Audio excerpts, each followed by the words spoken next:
वक्रतुंड महाकाय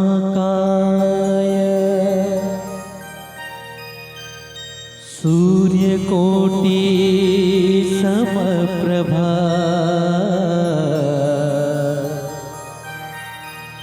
निर्विघ्नं कुरु मे देव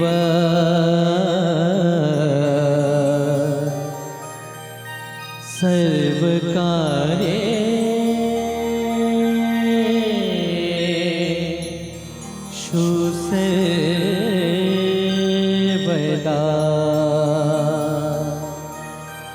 सर्वकार्येषु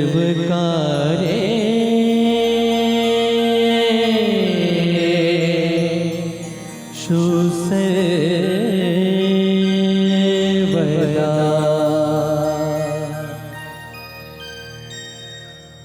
नमस्ते विद्यार्थी मित्रों, मैं सरिता मैडम प्रणव सेवा संस्था में आपका स्वागत करती हूँ। विद्यार्थी मित्रों, आज हम कक्षा 8 में विषय हिंदी पाठ 4 कर्मयोगी लाल बहादुर शास्त्री पाठ का अभ्यास करेंगे, जिसके लेखक है शंकर दयाल शर्मा। विद्यार्थी मित्रों, पहले हम लेखक का परिचय प्राप्त कर लेते हैं। भारत के 9वें राष्ट्रपति श्री शंकर दयाल शर्मा का जन्म भोपाल मध्य प्रदेश में हुआ था। आपकी आरंभिक शिक्षा मध्य प्रदेश में हुई। आगे की पढ़ाई आपने क्रमशः आगरा, इलाहाबाद तथा लखनऊ विश्वविद्यालय में की तथा MA LLB की उपाधियां यानी पदवी प्राप्त की। बाद में कैम्ब्रिज विश्वविद्यालय में PhD की उपाधि अर्जित की और वहीं पर 1 वर्ष तक प्रवक्ता रहे। तत्पश्चात भारत लौटकर आप राजनीति में सक्रिय हुए। विधायक और सांसद के रूप में आरंभ हुई आपकी राजनीतिक यात्रा राज्यपाल, उपराष्ट्रपति और राष्ट्रपति के सर्वोच्च पद पर जाकर समाप्त हुई। हिंदी और अंग्रेजी दोनों भाषाओं में आपने अनेक पुस्तकें लिखी, जिनमें से कुछ इस प्रकार है: देशमणि, हमारे पथ प्रदर्शक, प्रतिष्ठित भारतीय तथा हमारे चिंतन की मूलधारा। विद्यार्थी मित्रों, हमने लेखक का परिचय प्राप्त कर लिया। अब हम इस पाठ को संक्षिप्त में देखेंगे। कर्मयोगी लाल बहादुर शास्त्री रेखा चित्र में लेखक शास्त्री जी के व्यक्तित्व का विश्लेषण करते हुए निष्कर्ष प्रस्तुत करते हैं कि अपनी कमठता के गुण के कारण लाल बहादुर शास्त्री एक अति सामान्य परिवार से उठकर देश के प्रधानमंत्री पद तक पहुंचे। वे कर्म को ही ईश्वर मानते थे। कर्म के प्रति अटूल आस्था यानी कि विश्वास एवं संपूर्ण समर्पण यानी अर्पित होना उनके जीवन विकास का मूल आधार था। इस इकाई में समाविष्ट मूल्य समर्पण भावना, कर्तव्य निष्ठा, कमठता और सेवा। विद्यार्थी मित्रों, अब हम पाठ का पठन करेंगे और समझेंगे। शास्त्री जी के नाम के साथ कर्मयोगी विशेषण जोड़ना बिल्कुल उपयुक्त है। कर्मयोगी यानी कि कर्मों में मानने वाला, कर्म में विश्वास रखने वाला या कर्मों का पुजारी। विशेषण यानी कि विशेषता, खासियत। उपयुक्त यानी उचित, क्योंकि मुझे तो उनका सारा जीवन ही कर्म से भरा हुआ मालूम पड़ता है। क्या कहते हैं लेखक के शास्त्री जी के नाम के साथ कर्मयोगी विशेषण यानी कि विशेषता जोड़ना बिल्कुल सही है, क्योंकि उन्हें लगता है कि उनका सारा जीवन है वह कर्म से भरा हुआ मालूम पड़ता है यानी दिखाई देता है। शास्त्री जी सामान्य परिवार से ऊपर उठकर देश के प्रधानमंत्री के जिस महत्वपूर्ण पद तक पहुंचे, उसका रहस्य यानी कि राज उनके कर्मयोगी होने में ही छुपा हुआ है। वे उन लोगों में भी नहीं थे जो भाग्य पर भरोसा करके बैठे रहते हैं और अचानक कभी सफलता मिल जाती है, बल्कि वे उन लोगों में से थे जिनको अपनी हथेली की लकीर यानी कि रेखा के बजाय अपने चिंतन यानी सोच को और कर्म की शक्ति पर अधिक भरोसा यानी कि विश्वास होता है और वे क्रमशः अपने जीवन का रास्ता बनाते हुए आगे बढ़ते हैं, क्रमशः यानी कि एक के बाद एक। विद्यार्थी मित्रों, वे शास्त्री जी उन लोगों में से थे, भाग्य पर भरोसा करके नहीं बैठे रहते थे, बल्कि अपने विचार और सोच, अपने कर्म की शक्ति के आधार पर भरोसा रखते थे। वह अपने जीवन में एक के बाद एक रास्ता बनाते हुए आगे बढ़े हैं। शास्त्री जी के लिए कर्म ही ईश्वर था और इसके प्रति बिना किसी फल की आशा किए संपूर्ण भाव से समर्पित रहते थे। शास्त्री जी कर्मों को ही अपना ईश्वर मानते थे और बिना किसी फल की आशा रखे वह संपूर्ण रूप से उस और समर्पित थे। समर्पित यानी अर्पित रहते थे। यहाँ तक कि जब भी उन्हें फल की प्राप्ति के अवसर यानी कि मौका मिला तब भी उन्होंने उस और हमेशा उपेक्षित दृष्टि से ही देखा। उन्हें मौका मिला तब भी उन्होंने उस और उपेक्षित दृष्टि से यानी कि नजर से ही देखा। उनका जीवन दर्शन गीता के निष्काम कर्मयोगी का प्रतिरूप था। उनका जो जीवन दर्शन है वह गीता के निष्काम यानी कि बिना फल की अपेक्षा कर्मयोगी का प्रतिरूप यानी कि प्रतीक था। इसलिए मैं समझता हूँ कि उन्हें केवल कर्मयोगी के बजाय निष्काम कर्मयोगी कहना कहीं अधिक उपयुक्त होगा। उपयुक्त यानी उचित। अपने उद्देश्य के प्रति दृढ़ आस्था, उद्देश्य यानी कि ध्येय, दृढ़ आस्था यानी कि अटूट विश्वास, उस उद्देश्य को प्राप्त करने के लिए कर्म का भाव तथा उस कर्म के प्रति संपूर्ण समर्पण, ये तीन बातें मुझे उनके संपूर्ण जीवन तथा जीवन दर्शन में दिखाई पड़ती है।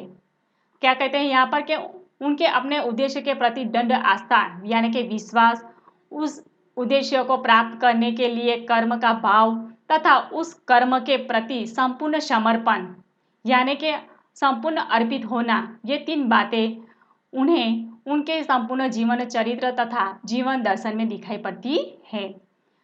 अपने एक भाषण में उन्होंने इसी तरह के विचार व्यक्त करते हुए कहा था, यहाँ तक कि भले ही आप राजनीतिक क्षेत्र या सामाजिक क्षेत्र या किसी अन्य क्षेत्र में कार्य करते हैं, यदि आप उसमें सफल होना चाहते हैं, अपने दायित्व यानी कि जिम्मेदारी का पूरी तरह से निर्वाह करना चाहते हैं यानी कि निभाना चाहते हैं, तो आपके कार्य और समर्पण तथा भक्ति और कर्म में समन्वय होना चाहिए। समन्वय यानी कि सहयोग होना चाहिए। मैं शास्त्री जी की सफलता का रहस्य यानी राज उनके इसी महत्वपूर्ण चिंतन में मानता हूँ यानी सोच में मानता हूँ। साथ ही यह भी मानता हूँ कि किसी भी व्यक्ति, समाज और देश के विकास का रहस्य इसी भक्ति और कर्म के सिद्धांत में निहित है। शास्त्री जी का संपूर्ण जीवन श्रम, सेवा, सादगी और समर्पण का अनुपम उदाहरण है। अनुपम यानी सुंदर। उनके ये गुण केवल उनके कार्यों और विचारों में ही अभिव्यक्त नहीं पाते थे, बल्कि उनको देखने से ही इन सभी भावों का एहसास हो जाता था। उनके ये सारे जो गुण हैं वह उनके कार्यों में और विचारों में ही वर्णन नहीं होते थे, बल्कि उनको देखते ही ये सारे भावों का एहसास हो जाता था। उनके अपने व्यक्तित्व में विचारों का अनोखा समन्वय था। अनोखा यानी कि विशिष्ट, समन्वय यानी सहयोग था। वे जो कुछ कहते थे वही करते थे। जो कुछ भी करते थे वह एकमात्र राष्ट्र भलामन की भावना से प्रेरित होकर करते थे। मुझे लगता है कि यह उनके चरित्र की एक बहुत बड़ी विशेषता थी। विशेषता यानी खासियत थी, जिसके कारण देशवासी उन पर इतना अधिक विश्वास करते थे और उन्हें चाहते भी थे यानी उन्हें पसंद भी करते थे। पंडित नेहरू की समृद्ध यानी विशाल राजनीतिक विरासत यानी कि धरोहर को संभालना और उसे आगे ले जाने का काम कम कठिन नहीं था। कठिन यानी मुश्किल नहीं था, लेकिन देश ने उस समय यह साफ देखा कि उसे संभालने की ताकत शास्त्री जी में ही है और शास्त्री जी ने ही अपने निर्मल चरित्र और दृढ़ संकल्प शक्ति द्वारा देश की इस आकांक्षा यानी कि आशा को पूरा किया। शास्त्री जी की एक सबसे बड़ी विशेषता यानी कि खासियत यह थी कि वे एक सामान्य परिवार में पैदा हुए थे। सामान्य परिवार में ही उनकी परवरिश हुई और जब वे देश के प्रधानमंत्री जैसे महत्वपूर्ण पद पर पहुंचे तब भी वह सामान्य ही बने रहे। विनम्रता, सादगी और सरलता उनके व्यक्तित्व में एक विशिष्ट प्रकार का आकर्षण पैदा करते थे। इस दृष्टि से शास्त्री जी का व्यक्तित्व बापू के अधिक करीब था और कहना न होगा कि बापू से प्रभावित होकर ही सन 1921 में उन्होंने अपनी पढ़ाई छोड़ी थी।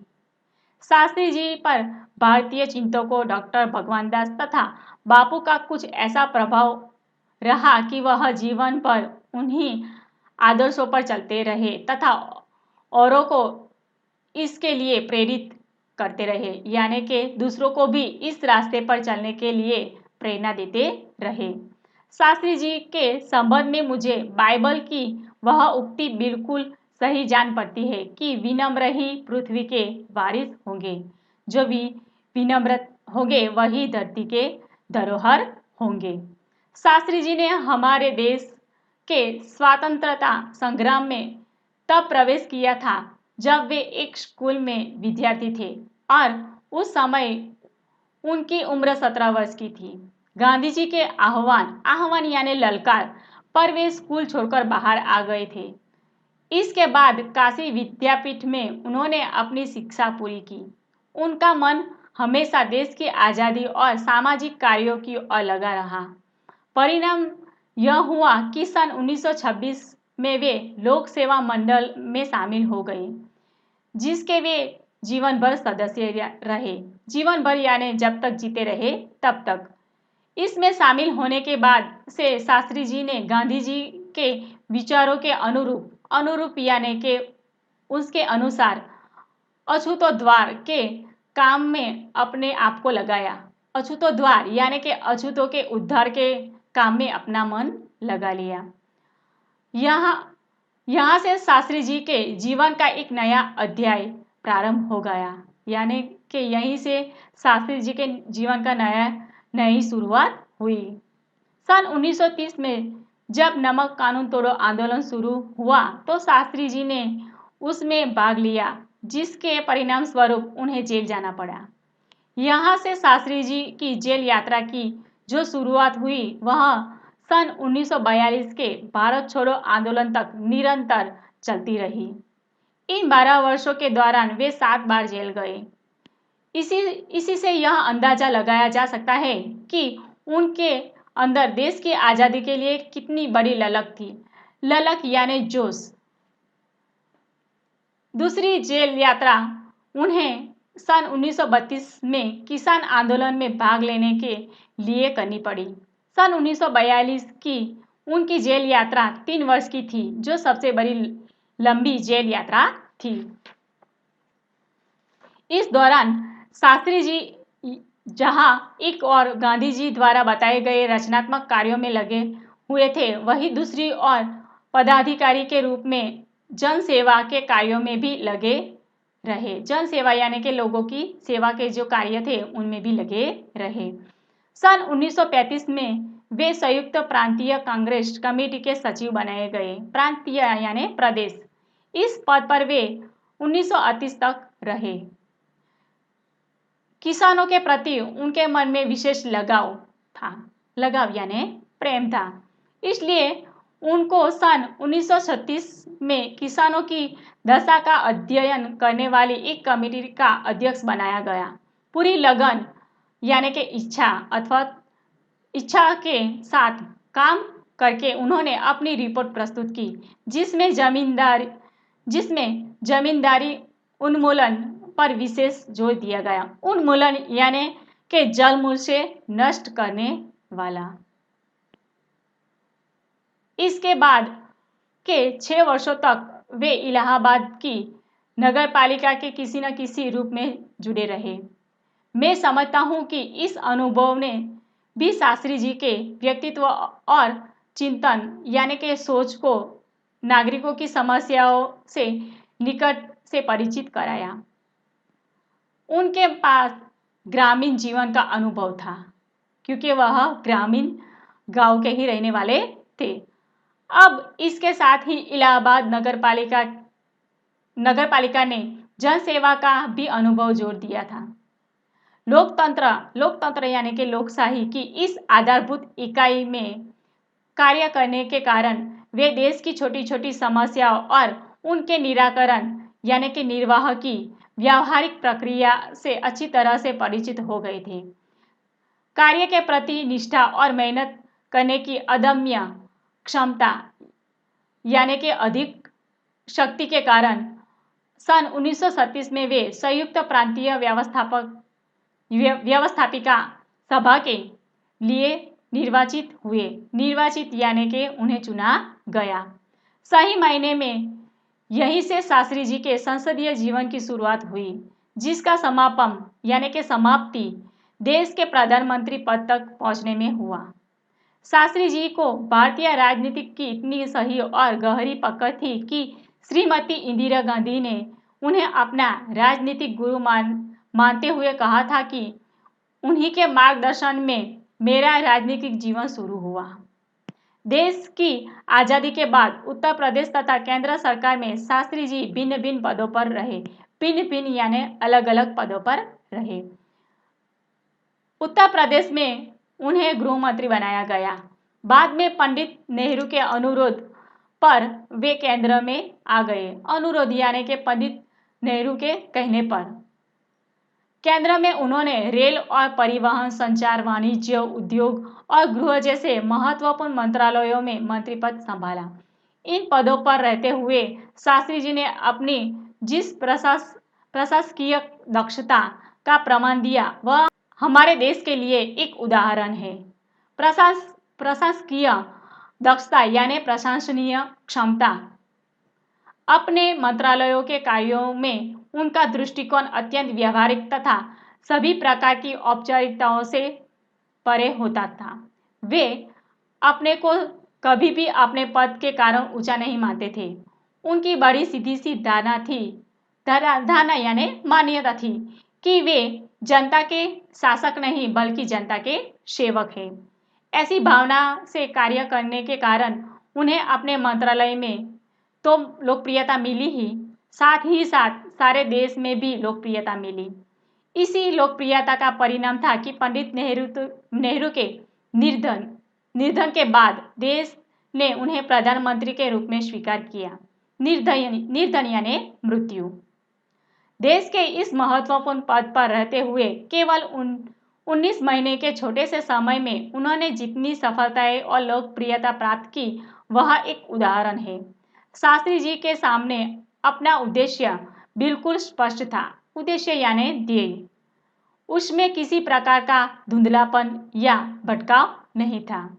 वे हमारे देश के अत्यंत महत्वपूर्ण पदों पर रहे और इन पदों पर रहते हुए स्वाभाविक रूप से ही वे अधिकार संपन्न भी थे यानी कि उसके अधिकारी भी थे। लेकिन उन्होंने हमेशा आत्मसंयम से काम लिया तथा अधिकारों से अधिक कर्तव्यों को तरजीह दी।